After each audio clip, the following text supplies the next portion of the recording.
नमस्कार दोस्तों, स्वागत है आप सभी का आई प्लानेट कम्युनिकेशन सेंटर की स्मार्ट क्लास की एक और नई वीडियो में।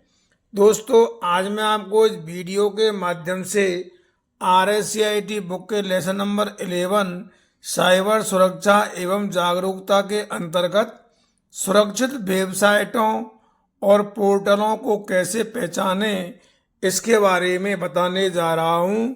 दोस्तों, ये वीडियो आप सभी के लिए बहुत ही खास होगी। यदि आप हमारे इस चैनल पर नए हैं तो आप हमारे इस चैनल को लाइक और सब्सक्राइब अवश्य करें और इस वीडियो को आप पूरा देखें। तो चलिए दोस्तों, वीडियो को शुरू करते हैं।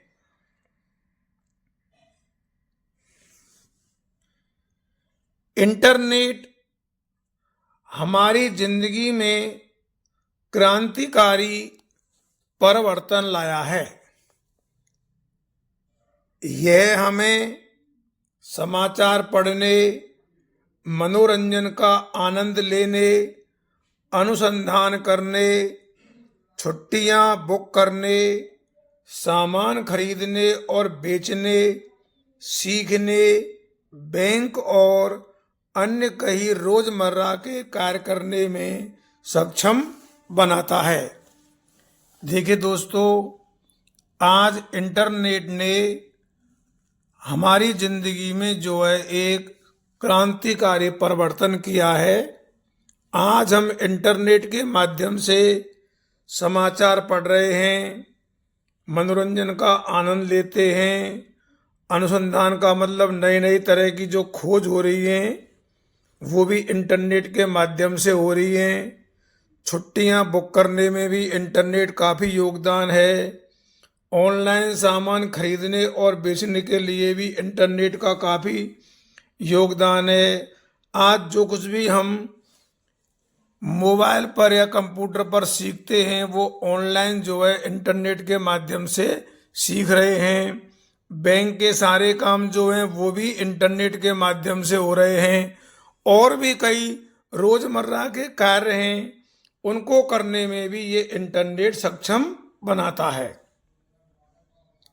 हालांकि ऑनलाइन कार्य करने के साथ कई खतरे भी जुड़े होते हैं। देखिए दोस्तों, आप सभी जानते हैं कि आज जो भी हम ऑनलाइन कार्य करते हैं इंटरनेट के माध्यम से, उनके साथ में कई खतरे भी जुड़े होते हैं। ये खतरे जो हैं अनुपयुक्त वेबसाइटों पर जाने से या आपकी व्यक्तिगत जानकारी के लीक होने से हो सकते हैं। यानी ये जो खतरे हैं ये क्या है, बहुत सी वेबसाइट वो होती हैं अनुपयुक्त, तो उन पर हम चले जाते हैं या हमारी जो व्यक्तिगत जानकारी है वो लीक हो जाती है। इस वजह से ये खतरे हो सकते हैं। दुर्भावनापूर्ण, आपराधिक या अनुपयुक्त वेबसाइटों पर जाने के जो जोखिम हैं वो निम्न हैं। अब देखिए दोस्तों, यदि हम दुर्भावनापूर्ण जो हैं, आपराधिक या अनुपयुक्त वेबसाइट हैं उन पर जाते हैं तो हमारे लिए जो जोखिम हो सकते हैं वो कौन कौन से हैं, अब आप एक एक करके उनको देखिए। तो सबसे पहला जोखिम है वायरस और स्पाईवेयर। ये दोनों जो हैं सामूहिक रूप से मेलवेयर के रूप में जाने जाते हैं। तो एक तो इनका जो है जोखिम है। अगला जोखिम देखिए फिशिंग, जो कि साइबर थ्रेट है। फिशिंग जो है, जो आपकी व्यक्तिगत और वित्तीय जानकारी प्राप्त करने के लिए डिजाइन किया गया है और संभवतः आपकी पहचान भी चुरा सकता है। तो दूसरा जोखिम ये भी है फिशिंग का। ये क्या है, व्यक्तिगत और वित्तीय जानकारी प्राप्त करने के लिए डिजाइन किया है। ये हमारी जो है पहचान है उसको भी ये चुरा सकता है। अगला जोखिम देखिए, नकली खरीदारी, बैंकिंग, दान, डेंटिंग, सोशल नेटवर्किंग, गेमिंग, जुआ और अन्य वेबसाइटों के द्वारा धोखाधड़ी। ये भी जो है जोखिम है।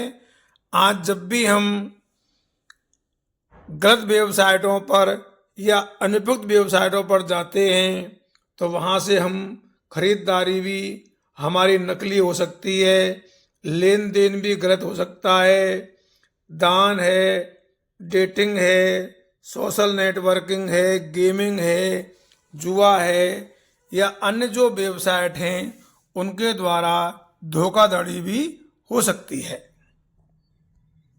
अगला देखिए जोखिम, वो है कॉपीराइट उल्लंघन। कॉपीराइट का मतलब आप सभी जानते हैं। कॉपीराइट जो है संरक्षित सॉफ्टवेयर, वीडियो, संगीत, फोटो या दस्तावेजों को कॉपी या डाउनलोड करना। यानी कोई भी जो है सॉफ्टवेयर है या वीडियो है या संगीत है या कोई भी फोटो या दस्तावेज है तो उसको कॉपी करना या उसको डाउनलोड करना, ये है कॉपीराइट उल्लंघन। अगला है अप्रत्याशित अनुपयुक्त सामग्री का प्रकट होना, ये भी एक जोखिम है। तो ये सभी जो हैं जोखिम हैं जो हमारे जो है अनुपयुक्त वेबसाइटों पर जाने से होते हैं। जब आप इंटरनेट का उपयोग करते हैं तो आपका ब्राउज़र आपके द्वारा विकसित की गई सभी वेबसाइट का एक रिकॉर्ड रखता है, जिसे हिस्ट्री कहते हैं। ब्राउज़र दोस्तों आपने देखे होंगे, मैंने यहाँ पे कुछ ब्राउज़र के आपको सुविधा के लिए लिख दिए हैं, जैसे इंटरनेट एक्सप्लोरर है, ओपेरा है, गूगल क्रोम है, सफारी है, फायरफॉक्स है, ये ब्राउज़र हैं। तो दोस्तों जब हम इंटरनेट का उपयोग करते हैं तो जो ब्राउज़र हैं वो आपके द्वारा विकसित की गई जितनी भी वेबसाइट हैं उनका एक रिकॉर्ड रखता है, जिसे हम क्या कहते हैं, हिस्ट्री कहते हैं। यानी जब भी हम किसी वेबसाइट पर जाते हैं और एक वेबसाइट से दूसरी, दूसरी से तीसरी, अनेक वेबसाइटों पर जाते हैं तो उनका एक रिकॉर्ड रखता है, वो कहलाता है हिस्ट्री। जब आप इंटरनेट का उपयोग करते हैं तो आपके द्वारा देखी जाने वाली वेबसाइट आपके इंटरनेट सेवा प्रदाता अर्थात ISP और ब्राउज़र प्रदाता को विजुअल होती है। यानी जब भी हम इंटरनेट का उपयोग करते हैं तो जो हमारे द्वारा देखी जाने वाली वेबसाइट है वो इंटरनेट सेवा प्रदाता और ब्राउज़र प्रदाता को भी दिखाई देती है। इसलिए एक वास्तविक वेबसाइट को क्लोन करना भी संभव है। क्लोन का मतलब होता है दोस्तों नकल करना। आज आपने देखा होगा कि जो बहुत सी वेबसाइट फर्जी होती हैं वो नकल करके बनाई जाती हैं, लेकिन लगती हमको हूबहू ऐसी कि वो वेबसाइट एकदम बिल्कुल वास्तविक है। एक वेबसाइट ब्राउज़र करते समय आपको दुर्भावनापूर्ण, आपराधिक या अनुचित वेबसाइटों से दूर रहना चाहिए। देखिए दोस्तों, एक वेबसाइट ब्राउज़र करते समय जो दुर्भावनापूर्ण है, आपराधिक या अनुचित वेबसाइट हैं उनसे दूर रहना चाहिए, ताकि आपके वेब सर्फिंग का मतलब दोस्तों होता है कंप्यूटर पर, इंटरनेट पर मौजूदा वेबसाइट से एक वेबसाइट पर जाने की क्रिया। यानी जो मौजूदा आप वेबसाइट है उससे आप किसी अन्य वेबसाइट पर जाएं तो वो कहलाती है सर्फिंग। तो दोस्तों देखिए, ये अनुचित वेबसाइटों से दूर रहना चाहिए ताकि आपके वेब सर्फिंग जो है सुरक्षित हो और आपको कोई नुकसान ना हो। आप दुर्भावनापूर्ण वेबसाइटों की पहचान के लिए निम्नलिखित दिशा निर्देशों का पालन कर सकते हैं। अब दोस्तों, आप ये कैसे जानेंगे कि ये वेबसाइट जो है दुर्भावनापूर्ण है, आपराधिक है, अनुचित है, गलत है, नुकसान देने वाली है? तो उसकी पहचान आप निम्न जो दिशा निर्देश हैं उनका पालन करके कर सकते हैं। तो सबसे पहला है दोस्तों, आपको अपनी समझ और व्यवहारिक ज्ञान का प्रयोग करते हुए ब्राउजिंग करनी चाहिए। सबसे पहले तो आप जो भी ब्राउजिंग करते हैं उसको करने से पहले अपनी समझ और व्यवहारिक ज्ञान का प्रयोग करें। दूसरी बात दोस्तों ये है, वेबसाइट पर दिए गए पते, फोन नंबर या ईमेल की जांच करें। जो भी वेबसाइट पर पता दिया है या फोन नंबर दिया है या ईमेल दिया है उसकी आप जांच करें और पता करें कि यह सही लग रहे हैं या नहीं। अगर आपको संदेह होता है तो आप प्रामाणिकता स्थापित करने के लिए वहां पर ईमेल या कॉल भी कर सकते हैं। यानी अगर आपको ऐसा लगता है कि ये फ़ोन नंबर, ये ईमेल जो है गलत हैं, तो आप उसकी प्रामाणिकता स्थापित करने के लिए आप जो है वहाँ कॉल भी कर सकते हैं और ईमेल भी कर सकते हैं। अगला दोस्तों देखिए, वेबसाइट के जो वेब एड्रेस है उसको देखें, जांच करें कि उसकी स्पेलिंग सही है या नहीं। वेब एड्रेस कुछ अजीब तो नहीं है। जो वेबसाइट का वेब एड्रेस होता है वो बहुत ही महत्वपूर्ण होता है और जब भी आप किसी भी वेबसाइट का वेब एड्रेस लिखते हैं तो आप ये जांच कर लें कि जो वेबसाइट हम ओपन कर रहे हैं उस वेबसाइट के वेब एड्रेस की स्पेलिंग सही है या नहीं और वो वेब एड्रेस जो है अजीब तो नहीं है। अगला दोस्तों देखिए, सबसे महत्वपूर्ण, यदि ब्राउजिंग विंडो में कोई पैडलॉक नहीं है, अर्थात वेबसाइट की शुरुआत में https:// नहीं है, तो उस वेबसाइट पर अपनी व्यक्तिगत जानकारी दर्ज ना करें। देखिए दोस्तों, अगर वेबसाइट जो है उसमें पैडलॉक नहीं है, पैडलॉक का मतलब होता है वो HTTPS से शुरू नहीं है। HTTP का मतलब होता है हाइपर टेक्स्ट ट्रांसफर प्रोटोकॉल और यहाँ S लगा हुआ है, इसका मतलब hyper text transfer protocol secure. यहाँ S का मतलब सिक्योर से है। तो अगर वेबसाइट की शुरुआत में ये https:/ नहीं है तो उस वेबसाइट पर अपनी जो व्यक्तिगत जानकारी है उसको आप दर्ज ना करें, क्योंकि https:/ का वेब एड्रेस में होना इस बात को दर्शाता है कि वेबसाइट जो है सुरक्षित है। आगे देखिए दोस्तों, वेबसाइट जो सामान्य से अधिक व्यक्तिगत जानकारी जैसे नाम, पासवर्ड, पिन आदि का अनुरोध करती है वो दुर्भावनापूर्ण हो सकती है। बहुत सी वेबसाइट दोस्तों ऐसी होती हैं, जब आप उनको ओपन करते हैं तो वो आपकी व्यक्तिगत जानकारी मांगती है, जैसे आपका नाम है या कोई पासवर्ड है या कोई पिन नंबर, उसका आपके लिए अनुरोध करती है, तो वे दुर्भावनापूर्ण हो सकती हैं। अगला देखिए, फार्मिंग, फार्मिंग का मतलब होता है 2 या 2 से ज्यादा वेब सर्वर का एक समूह। तो फार्मिंग से बचें। अपने वेबसाइट पर पहुंचने के बाद अपने ब्राउज़र के एड्रेस बार में एड्रेस चेक करें।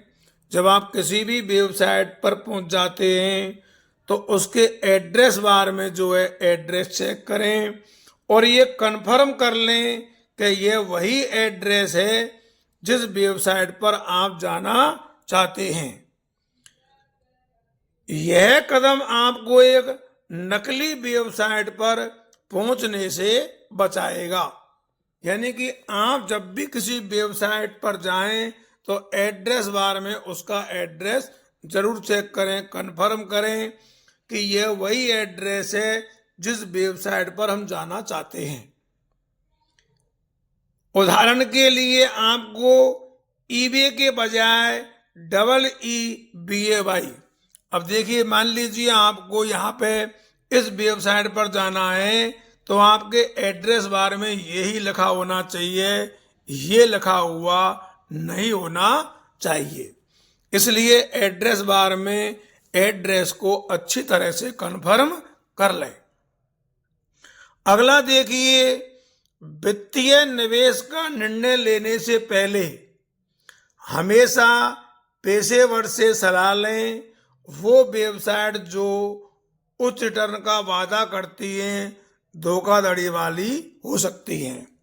देखिए जो दोस्तों, जहां वित्तीय आता है यानी धन निवेश की बात आती है, बहुत सी वेबसाइट ऐसी होती हैं जो आपको उच्च रिटर्न का वादा करती हैं कि हम आपको बाद में ज़्यादा मुनाफा देंगे, तो वो धोखाधड़ी वाली हो सकती हैं। और मार्केट में ऐसी बहुत सारी वेबसाइट हैं जो पूर्ण रूप से फर्जी भी हैं, तो इनका आप विशेष ध्यान रखें। अगला देखिए, उन वेबसाइटों से सावधान रहें जो दूसरों के लिए रिक्रूटमेंट करने के लिए आपसे धन या अग्रिम भुगतान चाहते हैं। कुछ वेबसाइट दोस्तों ऐसी भी हैं जो आपसे धन या एडवांस जो है पेमेंट चाहती हैं, तो आप उन वेबसाइटों से बिल्कुल भी दूर रहें। अगला देखिए, यदि आपको किसी भी वेबसाइट पर शक है तो आप इंटरनेट पर सर्च कर लें कि कहीं वो वेबसाइट जो है बेईमान तो नहीं है। अगला देखिए दोस्तों, उन वेबसाइटों से सावधान रहें जिन्हें अनचाही ईमेल में अजनबियों द्वारा विज्ञापित किया गया हो। यानी जो अनचाही ईमेल हैं और अजनबी द्वारा उनमें विज्ञापित किया गया हो, ऐसी सभी वेबसाइटों से सावधान रहें। तो देखिए दोस्तों, इसके बाद हम अब पढ़ते हैं सुरक्षित वेबसाइट यानी कि सिक्योर वेबसाइट। वेबसाइट पर अपनी व्यक्तिगत अर्थात निजी जानकारी जैसे password, debit card, credit card और पिन आदि दर्ज करने से पहले आप यह सुनिश्चित कर लें कि वेबसाइट सुरक्षित है। इसे 2 तरीकों से किया जा सकता है। देखिए दोस्तों, वेबसाइट पर अपनी व्यक्तिगत या आप निजी जानकारी दर्ज करें, चाहे वो पासवर्ड हो, डेबिट कार्ड हो, क्रेडिट कार्ड हो, पिन हो या कोई भी OTP हो सकता है, आपका नाम हो सकता है, DOB हो सकती है। तो उनको दर्ज करने से पहले आप ये अवश्य सुनिश्चित कर लें कि वेबसाइट वो सुरक्षित है या नहीं। इसके 2 तरीका हैं। तरीका नंबर दोस्तों पहला ये है कि जब आप वेबसाइट को विजिट करते हैं अर्थात वेबसाइट पर जाते हैं या उस पर लॉगिन करते हैं, तो ये चेक कर लें कि ब्राउज़र विंडो फ्रेम में एक पेड लॉक बना हुआ है। यह भी सुनिश्चित करें कि पेड लॉक जो है पूरी वेबसाइट पर लागू है और सिर्फ एक पेज पर नहीं।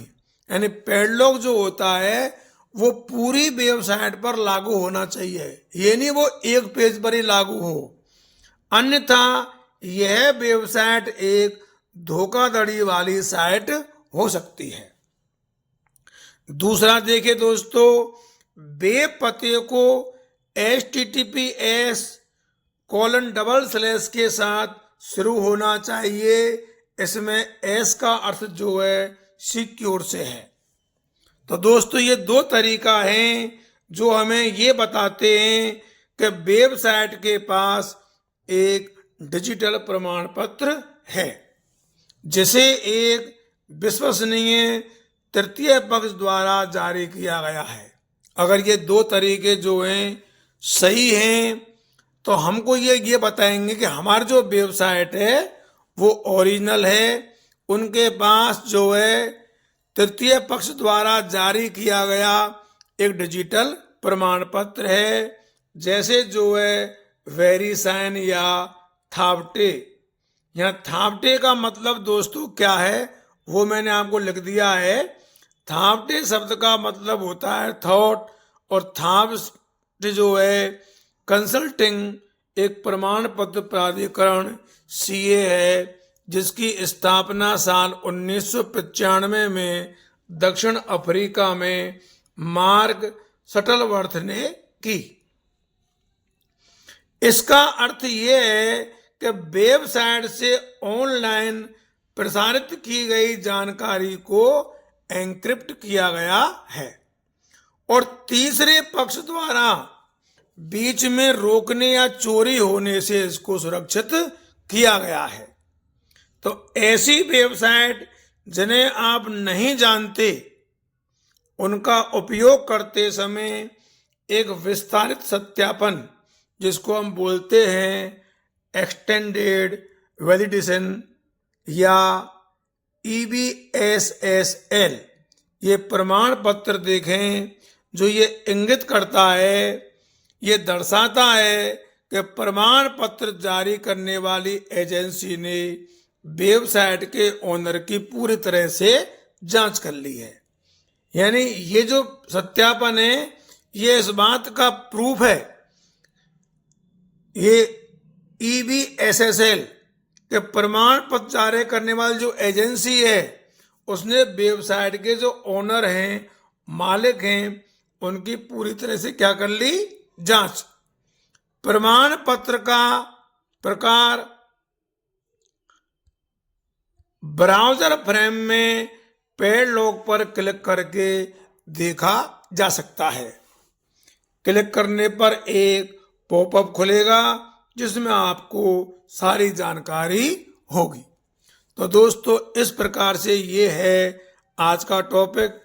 आज की वीडियो में बस इतना ही। जिन लोगों ने ये वीडियो देखी है उन्हें बहुत बहुत धन्यवाद। आपको हमारी ये वीडियो कैसी लगी हमें कमेंट करके अवश्य बताएं, और इस वीडियो को दोस्तों आप अधिक से अधिक लोगों में शेयर करें। एक बार पुनः आप सबके लिए बहुत बहुत धन्यवाद। जय हिंद, जय भारत।